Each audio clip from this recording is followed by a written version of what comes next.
All right, we'll wait one more minute, then we'll get started. This is the first of the morning ones, by the way, instead of the afternoon, because I was trying to be nice. But it's also the Friday before the holiday, so I have a lot of out of offices in my thing. You know what? Considering that this is probably a pretty good show, we'll go ahead and start. Oh, recording has started. There's nothing slow about Miss Sawtell. All right, so this is leadership and time management. I like this one because I get to draw a lot, and since no one can ever read my writing, just pay attention, keep up, because you won't be able to understand my chicken scratch at all. Let's talk about the book. I have my list here. Emotional Intelligence Quick Book. Hopefully you guys have read this one. The real question is what makes someone a success? Is it education? Is it experience? Gosh, I don't know. Straight up intelligence? Just being lucky? There's a lot of things that people point to.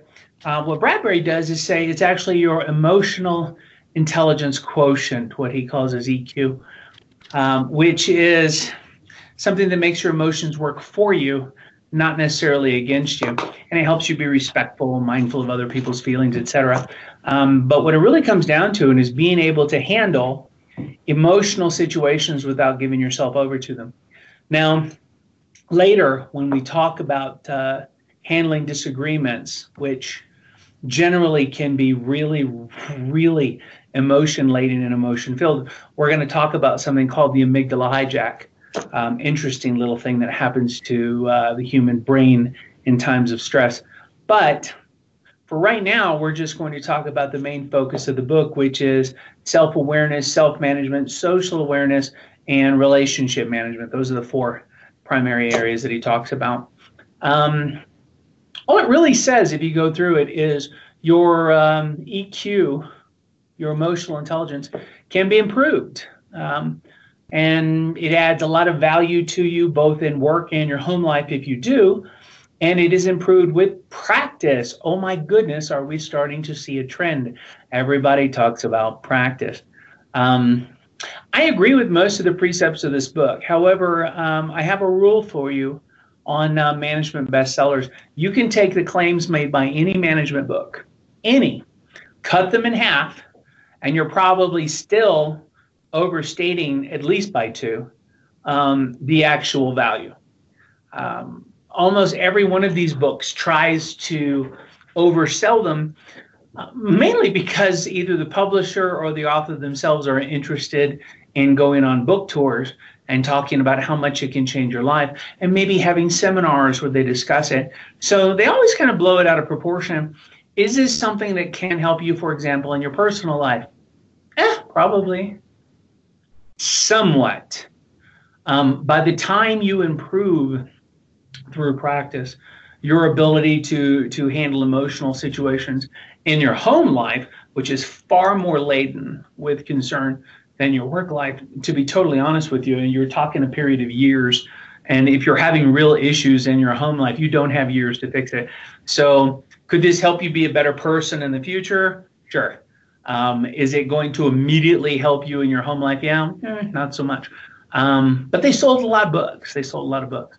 Now, in work, what you're going to deal with day to day, the reason this one was a required book and something I highly suggest you read is some of the techniques that they talk about that you can use to help yourself, you can actually use to help each other. So how do I put this politely? You're going to occasionally deal with somebody who is emotionally distraught. Reading this book and going through its exercises and understanding that these are tools in your cute little bag. These are arrows in your quiver. These are ways to deal with people who emotionally have become overinvested in the moment, as opposed to the going concern you should be dealing with. So these are techniques on how to deal with people in high stress environments who may not be reacting well. That's not really the focus of the book, but it's the actual value as a manager and as a leader that you can get out of it. And it's very helpful for that.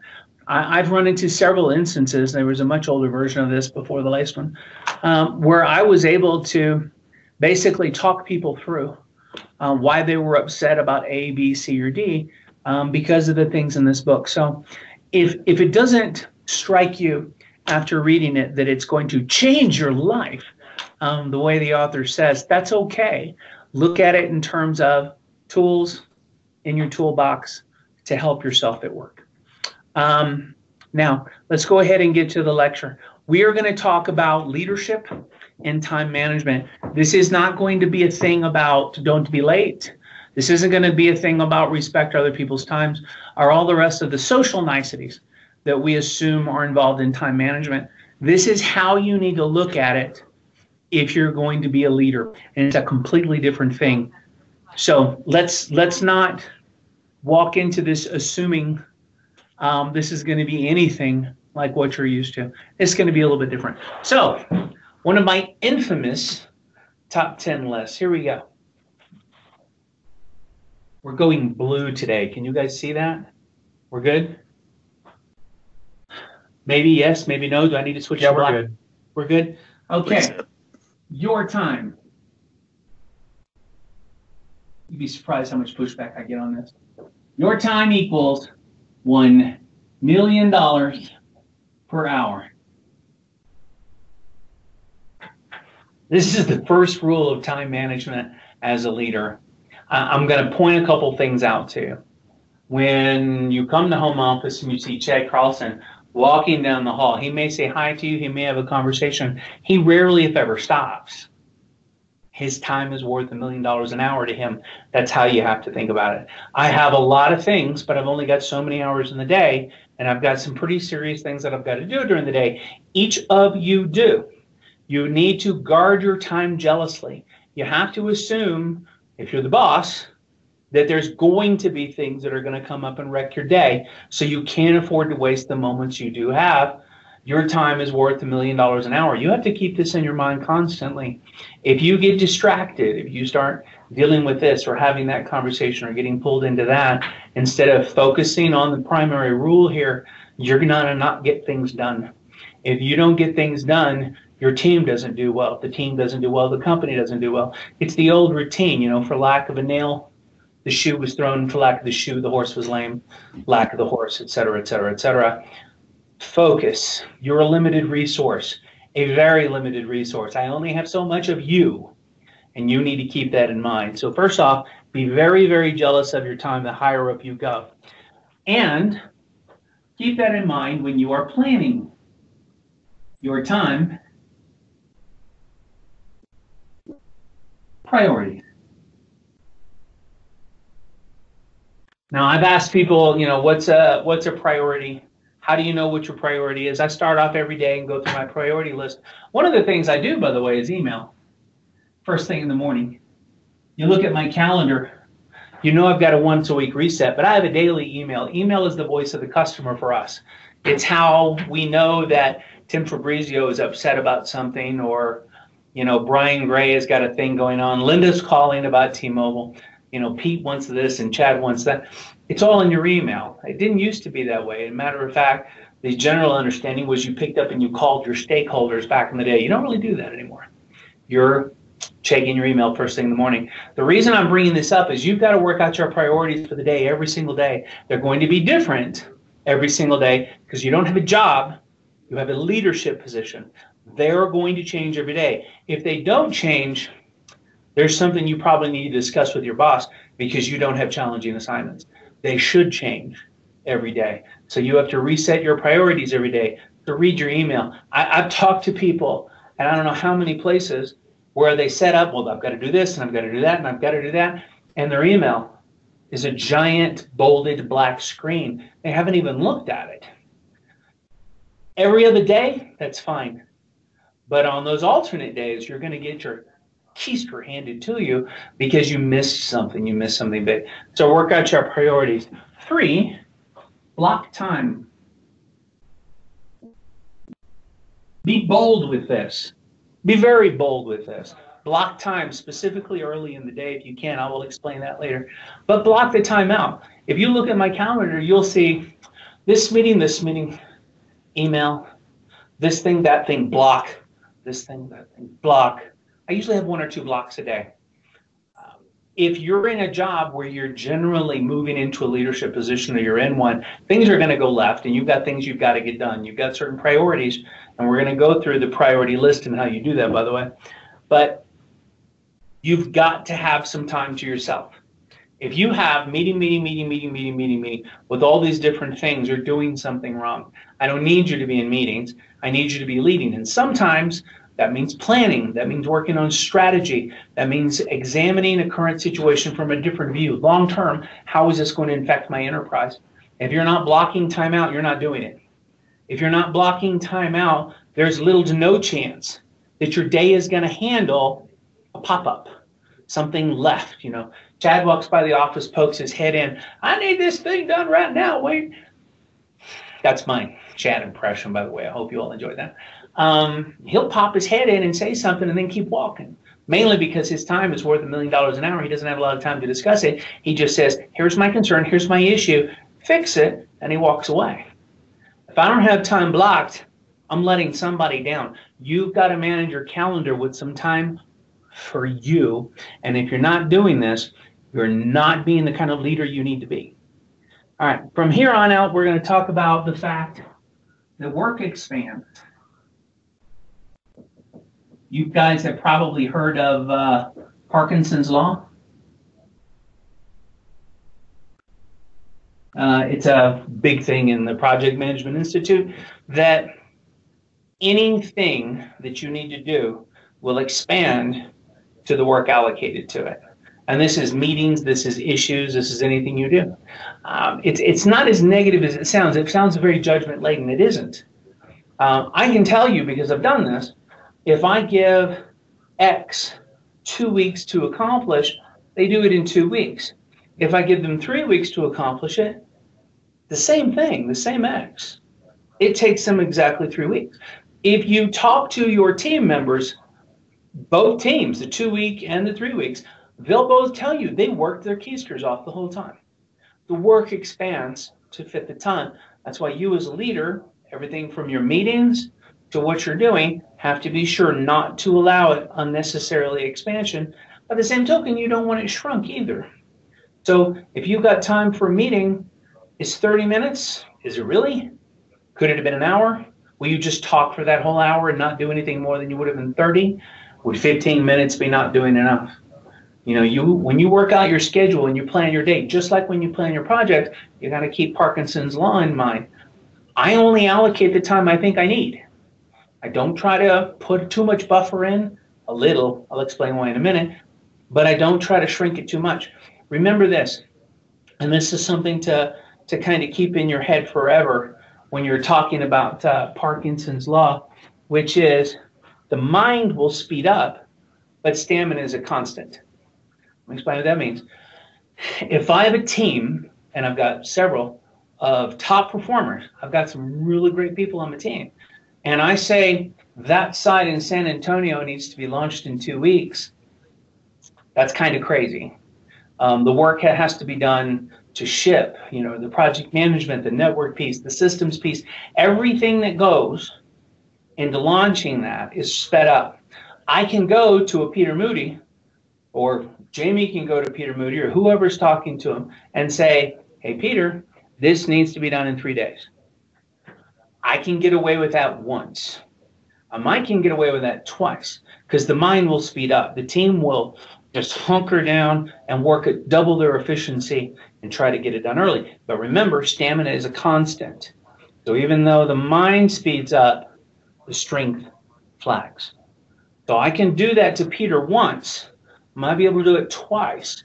If I go to him 3 times in a row and say, Peter, this has got to get done in X days, there's going to be a mistake. I've said it over and over. Tired engineers make mistakes. Something's going to go wrong. Something's going to fail. And as the boss, that is completely my fault. I own that, So when you're working out your days, remember not to put too much time for each of your tasks. As a leader, you got to be more careful. At the same token, you can't go too small. There's a happy balance right in between.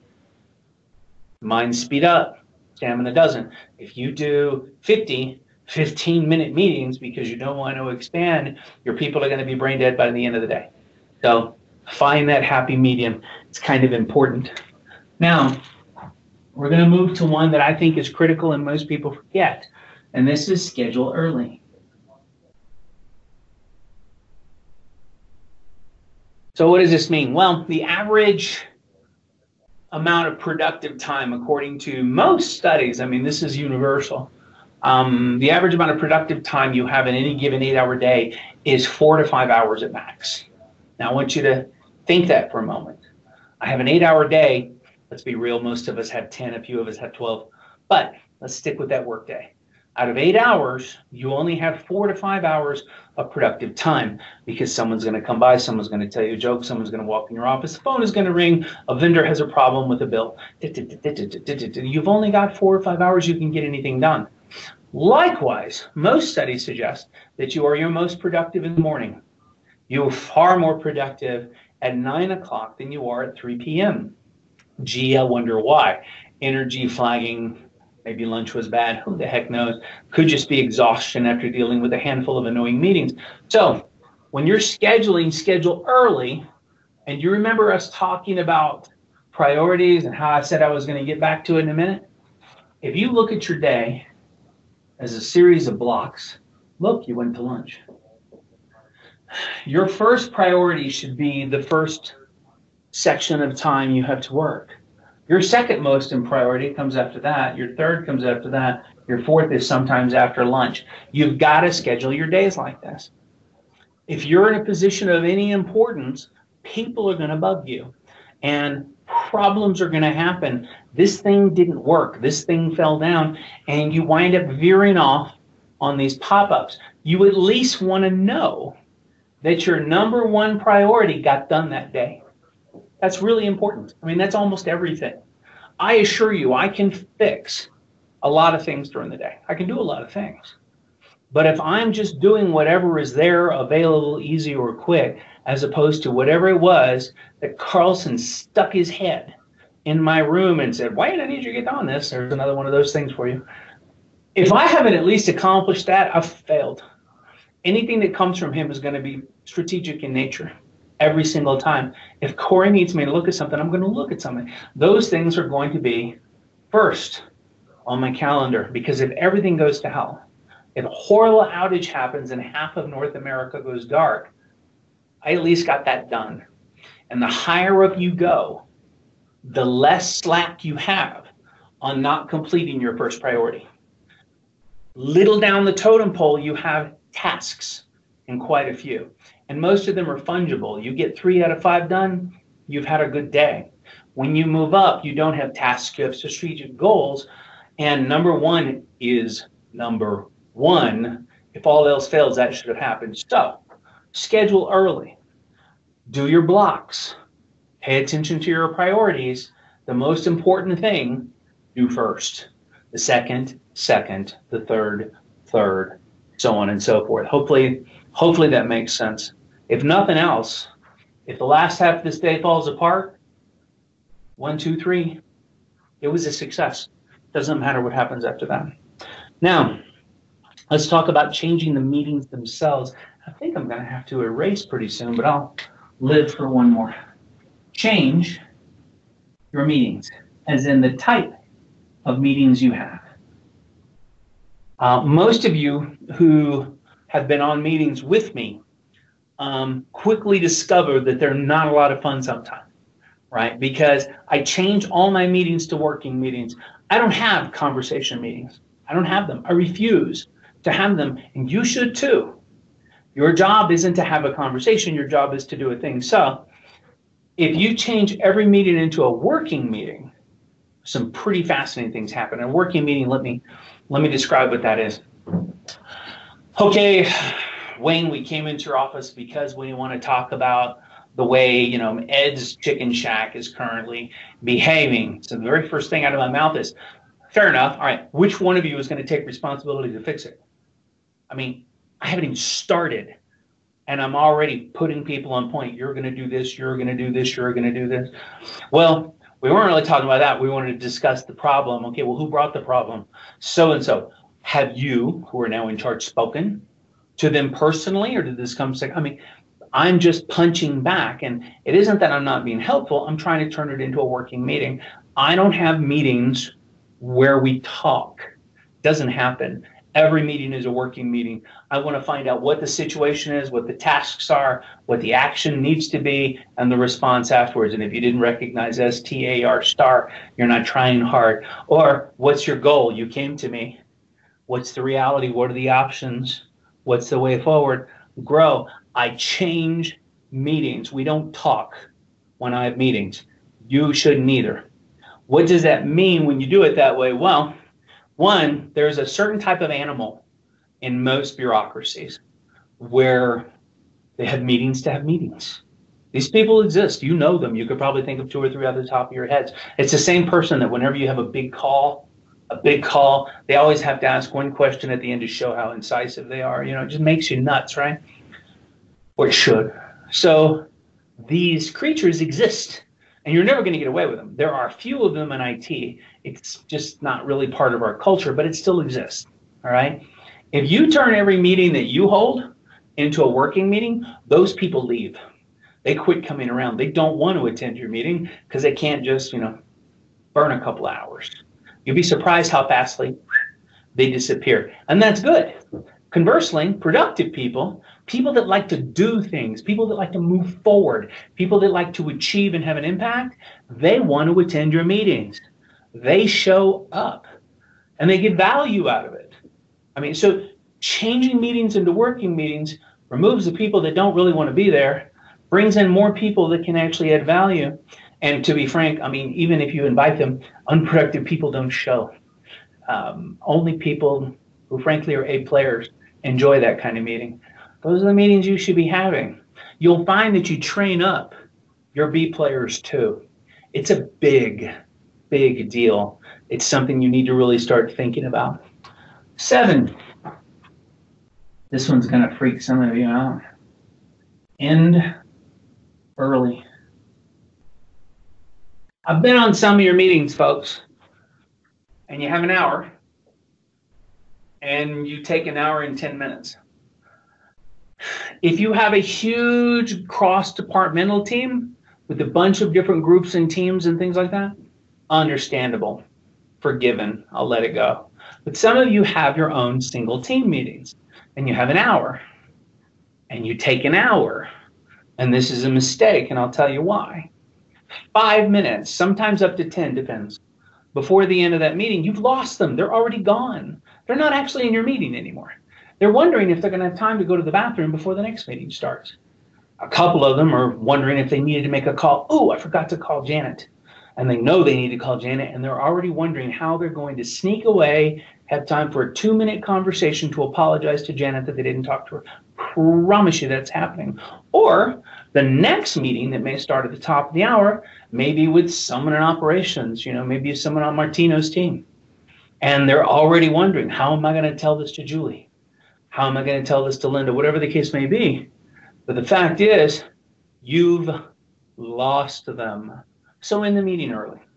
It frankly doesn't change anything because you weren't going to get anything done anyway. End the meeting early. You also do get another thing. If you ended a little bit earlier than that even, your really productive people appreciate it. They really do. Now they got time to get ready for the next thing, to plan out what they're going to do, to go happen it. People just enjoy your meetings more. End them early.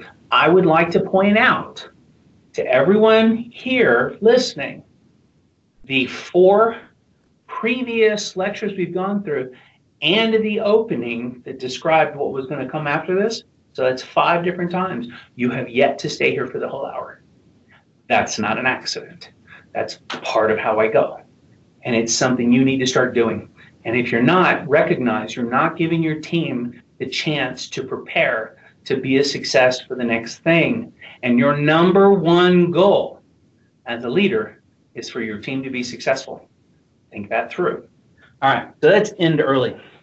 Likewise, I should probably, no, you can still see the bottom. The zone. The zone is one of my favorite things to talk about. I've talked about this for 20 years. People don't get it. You have to explain it, and then eventually they get it. So let's walk through 5 days in a work week. 1 day a week, I absolutely promise you, you're just not in top form. You're not.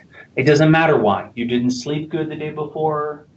You know, the night before was miserable. Maybe the kids were up, whatever the case may be. You didn't sleep. You were just as bad off as you could be. Maybe you had a wreck on the way.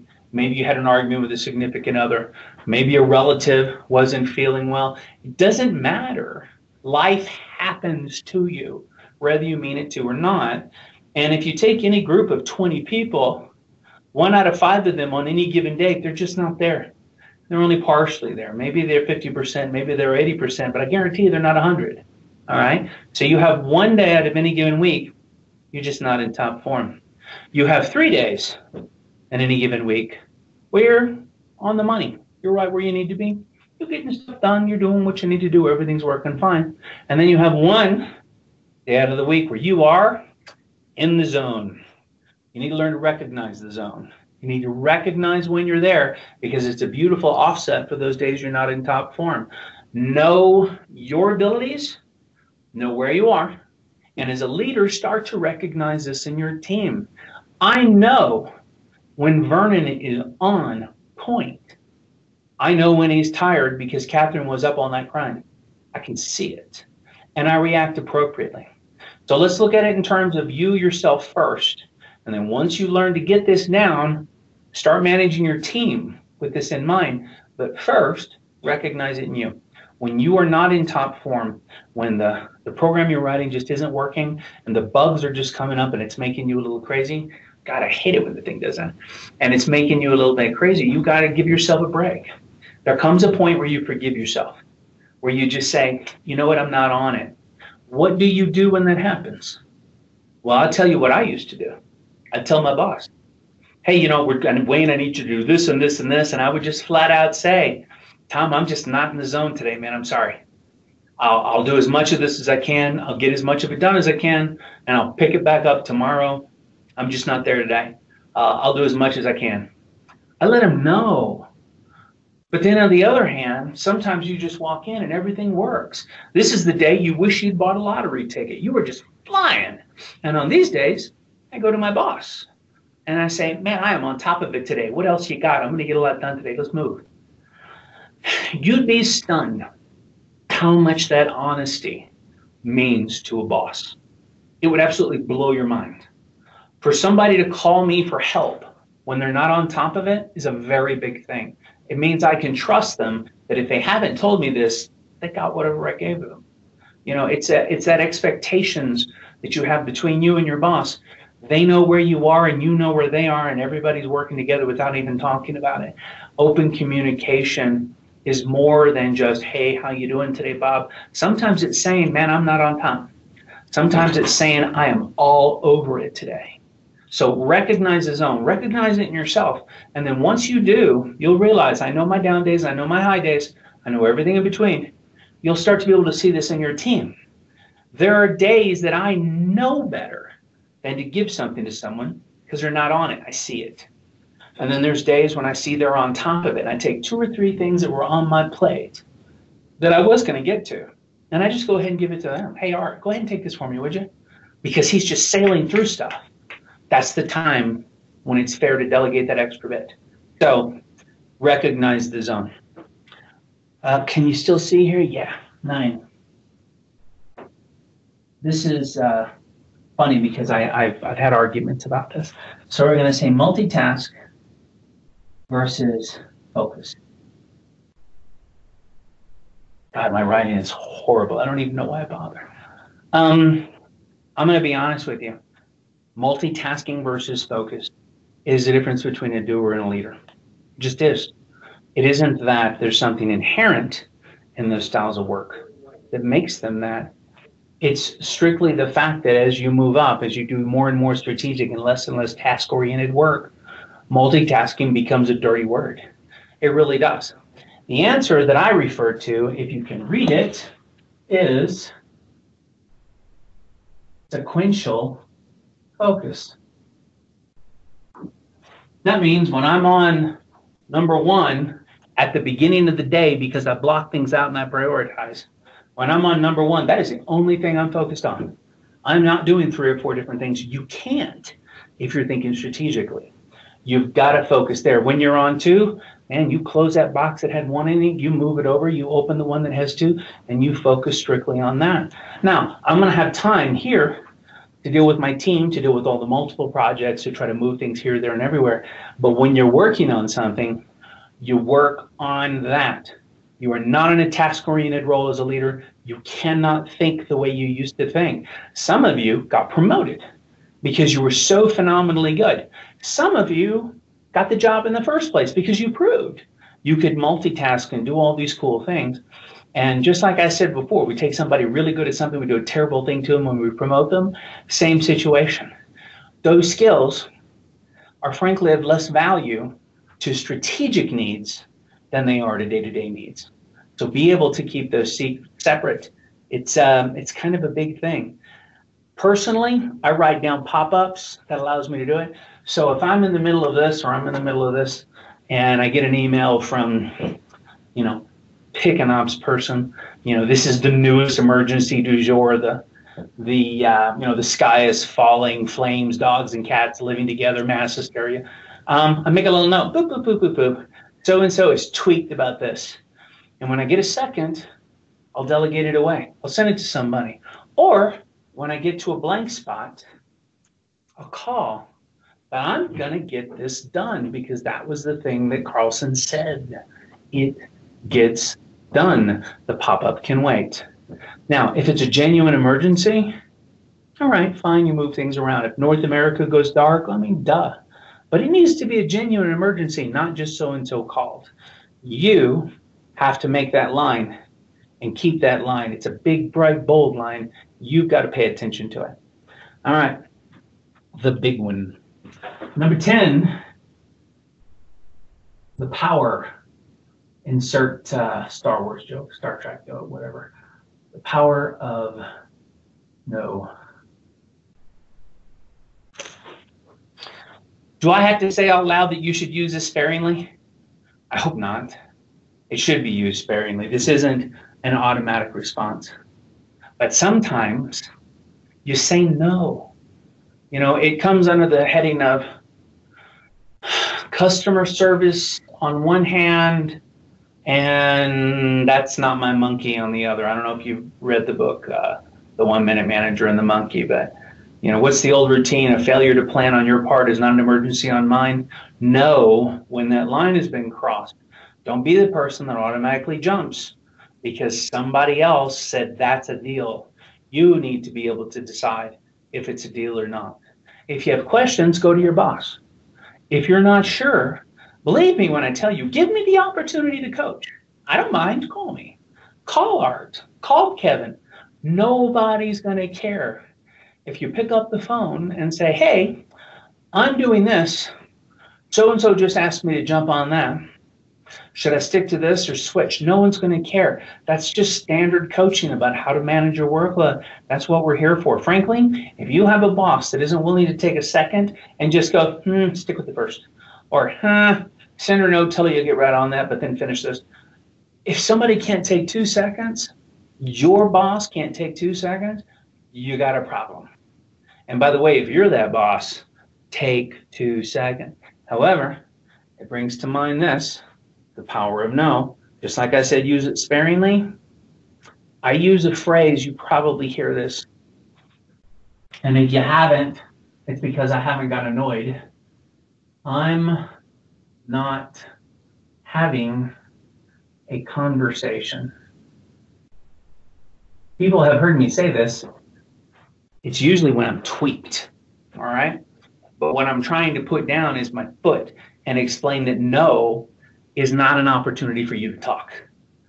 I'm not having a conversation. I said no. I have this conversation rarely, once a month, once every other month maybe, usually with folks outside of my organization. I need this done right now. No, I'm going to do this instead. But it's important. We're not having a conversation. I made that call. You have a problem with it, Chad's down the hall. Go ahead. Let me know how that works out for you. And then I go on about my day. When you say no, even though you should use it very sparingly, remember customer service is very important in IT. But if it's the time and you've made the decision to say no, just say no. Don't let them turn this into a conversation. Don't let them have the opportunity to try to convince you or turn you otherwise. If you, in good conscience, have said, this is more important, this is strategic, that can wait one day, then put your foot down and say that can wait one day. If you disagree, you're welcome to talk to Wayne and go on about your day. Don't have a conversation. Don't let yourself be dragged into that. Every time somebody pulls you into a conversation, I want you to stop. And I want you to remember, what's the number one rule of time management?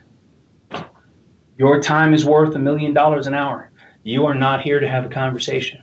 You are a limited resource. You are the only you I got. I need you to focus. All right? So, any questions on this?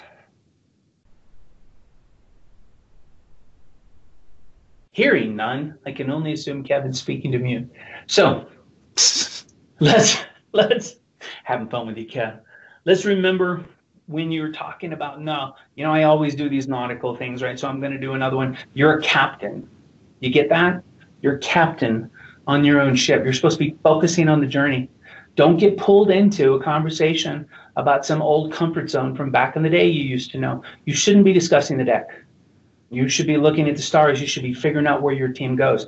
Don't have conversations about things that drag you away from something of strategic importance. Your time really is worth $1 million an hour to me. I need you to understand how important you are.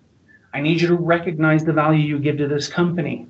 You are so cool. You are so awesome that I pay you just to sit around and talk to me. Think that through. I pay you to spend time to me. That's how cool you are. That's what a job really is. Respect to that. Pay attention to that. Stay focused on things. Now, next week, we're going to have Thanksgiving. So you're going to have to do without me for a week. I don't know how you're going to stand it. You must endeavor to persevere. You're not going to do a how to cook a turkey next Friday? No, in fact, that would be inedible. Trust me, it's not my thing. I would have. Jamie Vernon's leading that class. That's right. Jamie's got that. The week after, we're going to talk about team makeup. My classes aren't free. No, your classes aren't free. Okay, I can buy them. All right. What if we supply the turkey? Ooh. I took Jamie to mean that he pays people to go to his class. Ooh, you guys are awful. I like. Somebody said, "Quick question." Yeah. That's Jonathan. What's your question? In the power to say no, I have a quick question. Since usually here outside ITs, we usually get last-minute calls and last-minute requests from operations, and although we try our best to comply and to provide the support they need, sometimes it's a little tricky on if we have the power or if we have the authority to say no to certain requests. So yeah, it's certainly harder for you. No question. So you remember I said use it sparingly, right? So you have to, frankly, the closer you are to an operational organization and the more immediately you're supposed to respond to an operational organization, which would certainly be the definition of site IT, the higher up the reason for no has to come from. So to put that another way, unless Jamie tells you, I need you to do this, it's a priority because Wayne said so or whatever, then you're going to have to roll with it. So your no's, the lower you down are to an operational platform, not necessarily in org chart, but the closer you are to operations, the higher up the reason for no needs to come from. So if I call you on the phone and I say, I need this today, and ops wants you to do something else, you are perfectly justified to say, no, I'll get right back to it. Right now I have to finish something for Wayne, because if your SLT member says, do this thing. And if there's concern about it, you say, that's what they told me. If you'd like to call Wayne, please do. Always share that. So the closer you are to an operational team, the harder it is to say no. But it isn't that you can't. It's just that the rationale, the reason for no needs to come from pretty high. Does that make sense? Yeah, Completely. Okay. And use me. I mean, I can't say that enough. If we've got you working on something that, I mean, we were doing some dates and ages on PCs recently because Norseworthy, our CFO, asked me A, B, and C on our finances because he was talking to the board about how much money we were going to get, and he needed the answer now. So I reached out and I said, I need these things right away. That was the priority. It didn't matter who told you otherwise. That was the priority because I've got my CFO talking to the board of directors and they need the answer. So there are times that'll happen, but it is less common. So closer to operations, the higher the no needs to come from. Anything else, sir? Thank you. No, but I agree with that. I've had experiences where sometimes no's need to be other people's fault because in our role, my role, particularly in Jonathan's, we work with VPs and stuff like that every single day and site directors. That our relationship between them has to be strong as well because there has to be that trust there. Absolutely. Absolutely. Yeah. Closer you are to the higher the no needs to come from. Yep. Not generally going to come straight for you. Absolutely correct. Absolutely correct. All right. So next week, as I said, holiday. Week after, we're going to talk about team makeup. This is going to be a lot of fun. I enjoy this conversation because I get to get all nautical and it just makes me happy. The optional reading is First, Break All the Rules by Buckingham. I think it's a fun book. As usual, in an optional reading, you don't have to get it. I'll tell you what the highlights of it, but it's actually okay. It's okay. It's, however, very level dependent. And if you do take the time to read it, recognize First, Break All the Rules is a pretty cool thing when you're a director or a vice president. But if you're not a director or vice president, sometimes you get stepped on for that. So again, it's almost like a cautionary tale. Sometimes you can do this, sometimes you can't. Don't assume it's a way to work, and not so much. But anyway, team makeup. All right, any questions? 1, 2, 3. Hearing none, I'll let you guys out a little bit early. Go have a great time and happy Thanksgiving, everybody. Have a great day. Later, everybody. Thanksgiving all. Thanks.